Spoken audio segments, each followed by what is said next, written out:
Jas merah, jangan sekali-sekali melupakan sejarah. Itu adalah akronim ciptaan maestro yang jagoan membuat singkatan dan akronim, yaitu presiden pertama kita, yaitu Bung Karno, Insinyur Soekarno. Hebat sekali.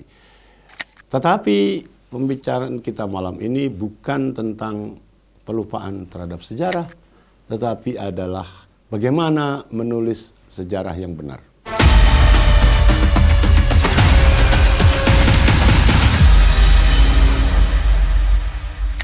Sebulan terakhir ini ada kontroversi di sekitar penulisan sejarah kita. Pemerintah melalui Menteri Kebudayaan Fadlizon menggagas atau membuat tim untuk menulis ulang sejarah Indonesia atau merevisi sejarah Indonesia. Dan pertama disebut juga katanya itu adalah sejarah resmi. Ini istilah yang aneh sekali untuk penulisan sejarah. Dan tidak boleh pemerintah manapun mengklaim bahwa sejarahnya adalah, sejarah versinya adalah sejarah resmi. Tidak ada artinya itu yang lain-lain tidak mungkin menang, tidak mungkin resmi. Untunglah, alhamdulillah, Menteri Fadlizon merevisi itu menyebut bahwa istilah sejarah resmi itu nggak ada. Atau sudah dihapus atau apapun. Yang penting nggak ada. Oke, di situ kita hargai suara pemerintah, yaitu tidak boleh seperti itu. Sama dengan ideologi resmi atau versi dari negara atau pemerintah yang mengajukan ideologi resmi seperti Pancasila itu sudah selesai sekarang. Bagus sekali. Nah, sekarang kita kembali ke penulisan sejarah. Prosesnya dianggap tidak transparan. Kita nggak pernah tahu memang, tiba-tiba Pak Fadlizon itu menyebut bahwa hasilnya atau risetnya atau bukunya akan terbit versi sejarah baru ini pada bulan Agustus besok. Jadi dianggap sebagai hadiah kemerdekaan gitu. Nah, ini kan aneh sekali kalau sekarang bulan akhir Mei, berarti dalam 3 bulan mendatang bukunya terbit. Pertanyaannya yang paling gampang adalah kapan ini ditulis? Siapa saja yang menulis? Dan mengapa terkesan prosesnya itu terburu-buru atau tidak transparan secara umum. Karena itu ada satu koalisi masyarakat ya, dipimpin oleh Pak Marzuki Darusman, mempersoalkan ini, mempersoalkan hal-hal di seputar penulisan sejarah ini, baik prosedurnya maupun substansinya, dengan mendatangi Dewan Perwakilan Rakyat. Ini satu cara yang baik sekali, yang demokratis dan konstitusional. Dan saya kira kelompok ini, disclaimer ya, kebetulan nama saya ada juga di kelompok ini.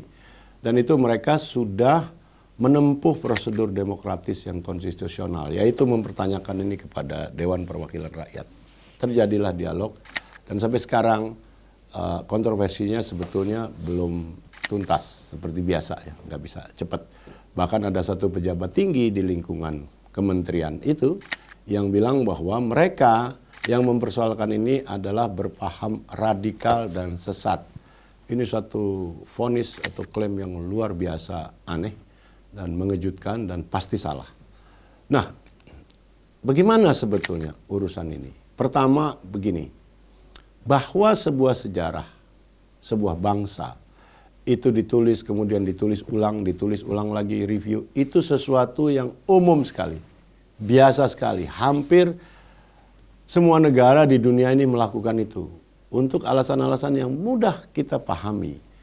Ada soal updating, ya, beberapa urusan yang besar sekali belum masuk pada edisi yang lalu, misalnya yang dibuat 15 tahun yang lalu. Nah, sejarah kita terakhir kan tahun 2012, ya.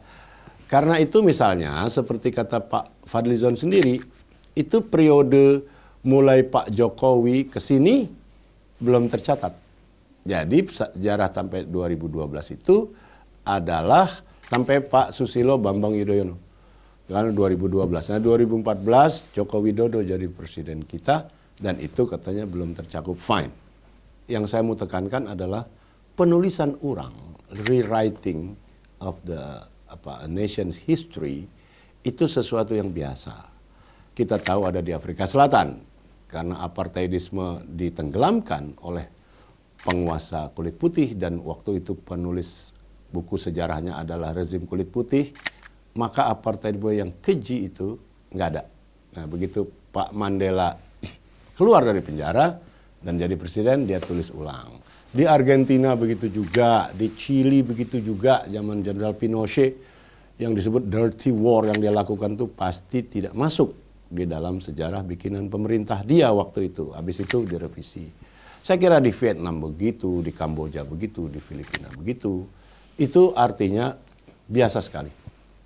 Bahkan tentu saja Jerman. Ketika Nazi, Hitler berkuasa, tentu dia memproduksi buku sejarah versi Nazi, versi kekuasaan Hitler. Nah karena itu orang bilang di mana-mana, orang sudah tahu umum nih bahwa yang disebut sejarah itu otomatis atau dengan sendirinya adalah sejarah pemenang.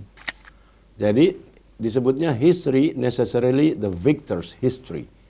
Karena si pemenang inilah yang menulis gitu. Misalnya kita di Orde Baru, tentu versi Orde Baru maka misalnya PKI atau komunis yang dituding dari 8 penjuru angin itu sebagai pihak yang sangat bersalah, itu pasti juga dipojokkan, kurang lebih begitu. Nah itu nanti dalam setiap masa perlu ditinjau lagi. Jadi biasa itu. Nah yang jadi soal itu tadi. Nah sekarang apa yang mau ditulis di dalam buku sejarah yang baru ini? Kita nggak pernah dengar misalnya metodologinya. Karena dalam penulisan sejarah atau historiografi itu sudah terus berkembang. Ilmu sejarah itu sebagaimana ilmu ekonomi, ilmu hukum, ilmu politik kan juga berkembang terus. Walaupun mungkin perkembangannya nggak seperti di bidang ilmu-ilmu sosial yang lain ya. Artinya orang, para ahlinya menemukan lagi metode baru gitu. Ada yang disebut total history, ada yang disebut bahkan Ferdinand Brodel itu menyebut juga histoire mentalité, sejarah mental yang objek risetnya adalah patung lah, bahkan grafiti di tembok-tembok. Itu bagi dia mencerminkan suatu sejarah kesadaran, ada history of consciousness. Bahkan ada satu penulis Islam besar namanya Marshall Hodgson, nulis 3 buku besar yang judulnya The Venture of Islam. Jadi keterangan subjudulnya adalah The History of Consciousness in Islamic World, something like that, kayak gitu. Jadi ada macam-macam intinya tulisan sejarah itu. Nah karena itu tuntutan koalisi yang dipimpin Pak Marzuki Darusman itu sah sekali untuk mempertanyakan juga sebenarnya metodologinya apa gitu. Kan ada banyak, dan kenapa suatu metodologi tertentu dipilih dan bukan yang lainnya dan seterusnya. Jadi ada banyak pertanyaan yang valid untuk diajukan. Kenapa? Karena ini menyangkut sesuatu yang sangat serius, yaitu satu penulisan sejarah yang kurang lebih juga disebut resmi karena yang memproduksinya pemerintah, dan akan dibaca oleh berjuta-juta anak bangsa kita, juga orang-orang dewasa kita. Jadi pantas kalau orang mempertanyakan itu, dan saya harap ini semua dibuka dengan seterang-terangnya, karena ini adalah urusan kita bersama. Sama sekali bukan urusan pemerintah yang sedang berkuasa sekarang, bukan sama sekali. Ini adalah urusan bangsa. Bahwa pemerintah sekarang yang berkuasa itu merasa berkewajiban atau merasa berhak sebaliknya untuk menulis sejarah versinya sendiri, boleh saja. Itu 100% sah. Asalkan tadi, satu, dia tidak mengklaim sebagai satu-satunya versi sejarah yang resmi. Dan yang kedua, publik dibuka kesempatannya untuk bertanya, untuk menggeledah metodologinya dan seterusnya di seputar cara-cara atau adab menulis sejarah sebagaimana yang umum berlaku di dunia ilmiah sejarawan. Kan mereka pasti punya itu gitu. Nah, kalau ini semua terpenuhi, silahkan pemerintah bikin apa saja gitu ya. Asal, dan kemudian nanti setelah jadi pun masih terbuka untuk dikritik. Karena lagi-lagi ini bukan tanggung jawab pemerintah saja.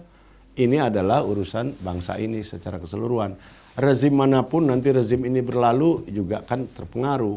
Dan rezim sebelum ini juga kan ada sedikit banyak, ada pengaruhnya.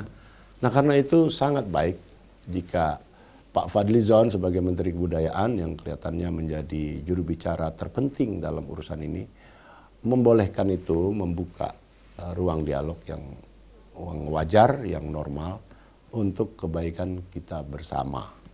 Itu aja saya rasa ya. Ini saya kira bukan permintaan yang mewah, ini permintaan yang wajar. Terima kasih Anda telah menyaksikan tayangan ini. Salam.